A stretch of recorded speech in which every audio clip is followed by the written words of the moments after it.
आदरणीय साथियों नमस्कार, आपका स्वागत है, अभिनंदन है अपने चैनल विधि ज्ञान चर्चा में। मैं आर.एस. धीमान एडवोकेट। साथियों, आज का हमारा विषय है, आज का हमारा टॉपिक है भूमि प्रबंधक समिति द्वारा पट्टा या आवंटन का किया जाना। तो साथियों, आज हम देखेंगे उत्तर प्रदेश राजस्व संहिता 2006 की धारा 125, 126, 127, 128 और 129 के संबंध में। तो ग्राम पंचायत द्वारा भूमि का पट्टा या आवंटन, ग्राम पंचायत द्वारा भूमि का आवंटन किस भूमि का किया जाता है और उसकी वरीयता क्रम क्या है, आवंटन के परिणाम क्या है और आवंटन का रद्द किया जाना और आवंटित या सरकार को सरकारी पट्टेदार को कब्जा देने की बहाली, जिनको आवंटन पट्टा किया गया है उनको कब्जा देने की बहाली, इसके संबंध में आज हम चर्चा करेंगे। तो साथियों, हमारे चैनल पे जो हमारे व्यूअर्स अभी नए हैं, अभी तक हमारे चैनल को सब्सक्राइब नहीं किया है, कृपया चैनल को सब्सक्राइब कर ले, वीडियो को शेयर भी करें और लाइक भी करें। तो और साथियों, देखते हैं उत्तर प्रदेश राजस्व संहिता 2006 की धारा 125, 126, 127, 128, 129 ग्राम पंचायत द्वारा भूमि का पट्टा आवंटन। धारा 125 में ग्राम पंचायत को सौंपी गई भूमि में भूमि प्रबंधक समिति द्वारा प्रवेश।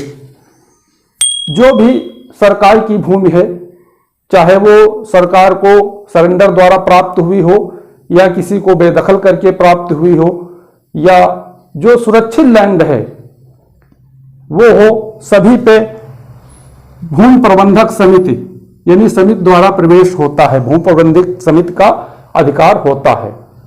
जब भी कोई सरकारी जमीन होती है तो सरकार उसको भूमि प्रबंधक समिति को सौंपी हुई मानी जाती है और उसका उसमें प्रवेश होता है, चाहे वो सुरक्षित हो, जैसे कि तालाब की भूमि, खलिहान की भूमि, खाद के गड्ढे, पशुचर या कोई नवीन प्रति या पुरानी प्रति की भूमि हो, सभी भूमियां भूमि प्रबंधक समिति के अंडर में होती हैं।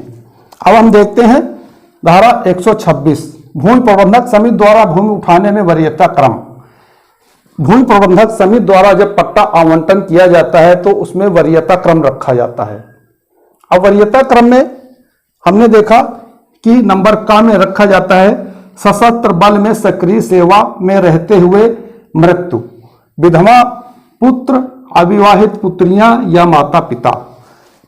जब किसी व्यक्ति के सशस्त्र बल में सक्रिय यानी कि उसकी सेवा के दौरान उसकी मृत्यु हो जाती है तो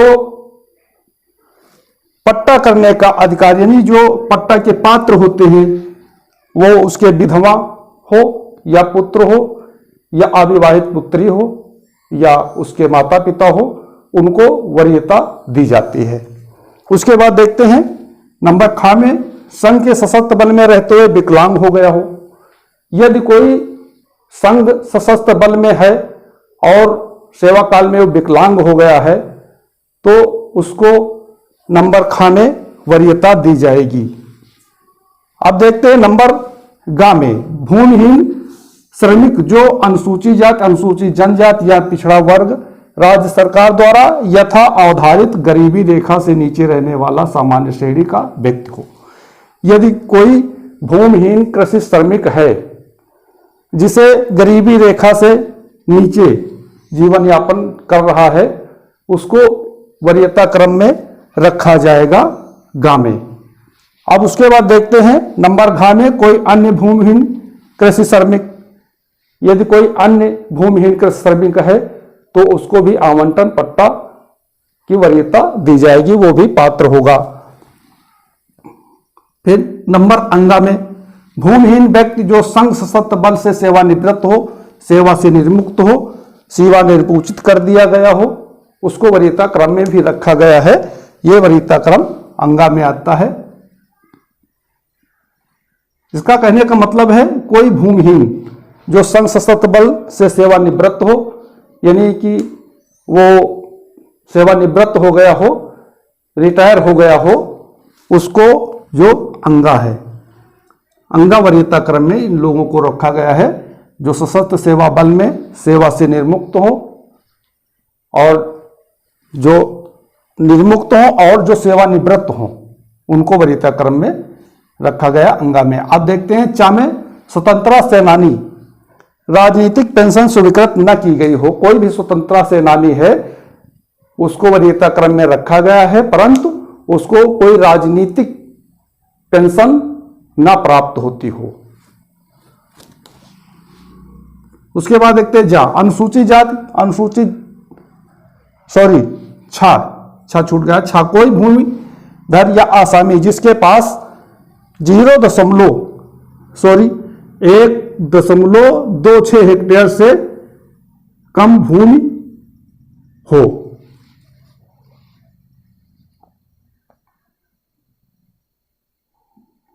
अब हम देखते हैं नंबर 6, कोई भूमिधर या आसामी जिसके पास 1.26 हेक्टेयर से कम भूमि हो।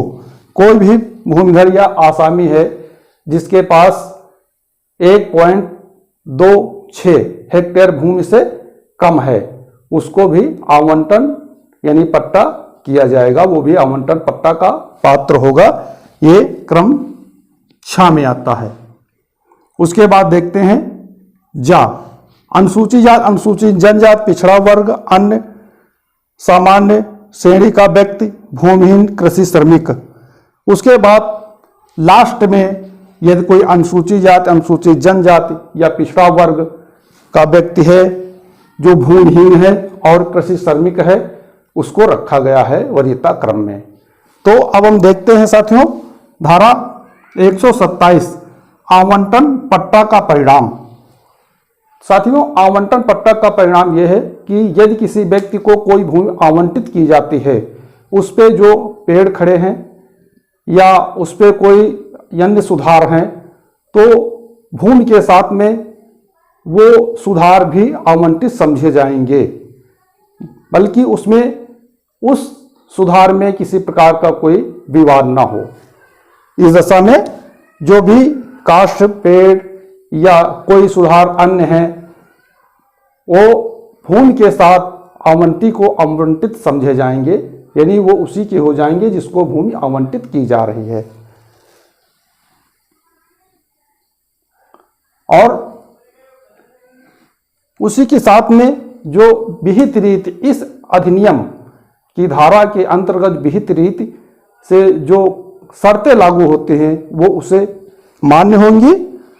और इसमें यह भी बताया गया है कि जिस व्यक्ति को आवंटन या पट्टा किया जा रहा है यदि उसकी पत्नी जीवित है तो उसको सह अंशधारी माना जाएगा, यानी सह खातेदार माना जाएगा।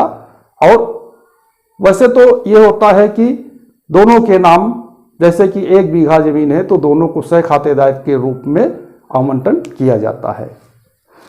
उसके बाद देखते हैं धारा 128 आवंटन और पट्टा रद्द किया जाना। तो साथियों कुछ आवंटन और पट्टे होते हैं जो अनियमित तरीके से हो जाते हैं तो उसको जिला अधिकारी चाहे तो स्वप्रेरणा से जांच करते हुए उस पट्टे को निरस्त कर सकता है या किसी व्यक्ति के आवेदन पर विधिवत उसकी जांच करते हुए और यदि उसमें अनियमितता पाई जाती है, विधि के अनुसार जो नहीं हुए पट्टे हुए हैं और उसमें अनियमितता पाई जाती है, गलत तरीके से पट्टे हुए पात्र नहीं है, तो उनके पट्टे को निरस्त किया जा सकता है डीएम द्वारा, यानी कि जिला अधिकारी द्वारा। और इसमें साथियों जो पट्टा निरस्तीकरण होता है वो 5 साल के अंदर होता है। यदि किसी का पट्टा हुआ है, आवंटन हुआ है और कोई व्यक्ति उसे निरस्त कराना चाहता है तो उसकी समय सीमा अवधि मात्र 5 वर्ष की है। 5 वर्ष के अंदर उस पट्टे को कोई भी व्यक्ति आवेदन द्वारा जिला अधिकारी को आवेदन देकर निरस्त करा सकता है। उसकी लिमिट यानी कि समय सीमा 5 वर्ष के अंदर ही है। तो साथियों अब हम देखते हैं धारा 129 आवंटी या सरकारी पट्टेदार को कब्जा देने की बहाली।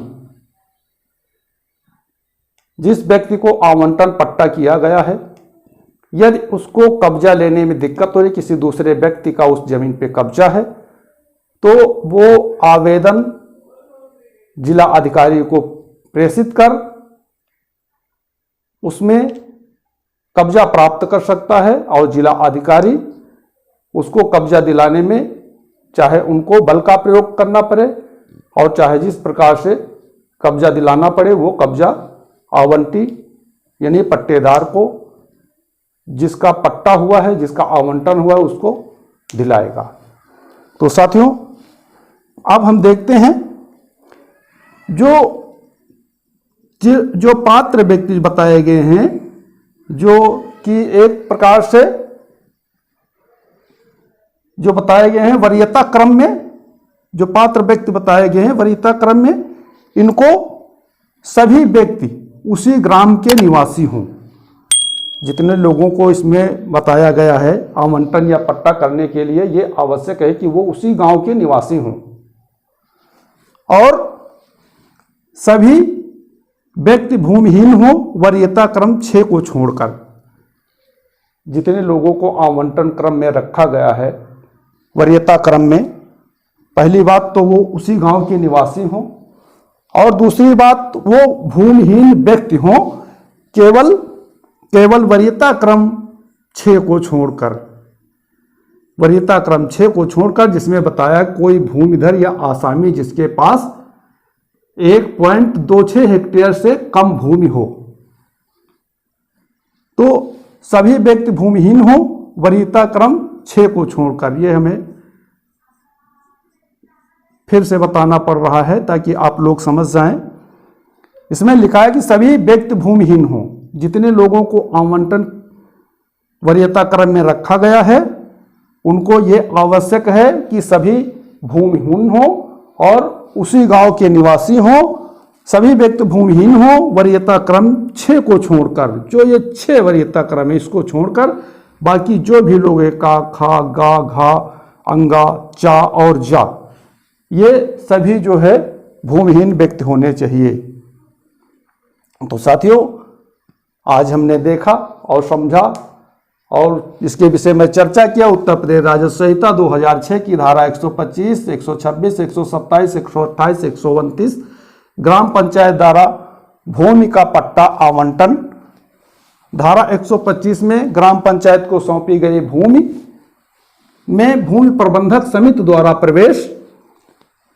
फिर धारा 126 में भूमि प्रबंधक समिति द्वारा भूमि उठाने में वरीयता क्रम, जो भी वरीयता क्रम हमने दिखाया है ये वरीयता क्रम है। फिर धारा 127 में आवंटन पट्टा का परिणाम, उसके पट्टे का परिणाम क्या होगा, जो उसमें खड़े कास्ट हैं, जो सुधार हैं, वो आवंटित हो जाएंगे। धारा 128 में आवंटन और पट्टा का रद्द किया जाना, यानी आवंटन पट्टा का निरस्तीकरण कैसे होगा, ये बताया गया है। धारा 129 में आवंटी या सरकारी पट्टेदार को कब्जा दिलाने की बात कही गई है। तो साथियों, हमें पूरा विश्वास है कि हमने बताया है, यानी कि ग्राम पंचायत को सौंपी गई भूमि, प्रबंधक समिति द्वारा प्रवेश और ग्राम पंचायत द्वारा भूमि का पट्टा या आवंटन का किया जाना, ये आप पूरी तरह से समझ हो गए होंगे, हमें पूरा विश्वास है। तो साथियों, जो हमारे चैनल पे हमारे व्यूवर्स अभी नए हैं, हमारे चैनल को अभी तक सब्सक्राइब नहीं किया है, कृपया चैनल को सब्सक्राइब कर लें, वीडियो को शेयर भी करें और लाइक भी करें। तो साथियों, आज के वीडियो में बस इतना ही। अगले वीडियो तक के लिए नमस्कार।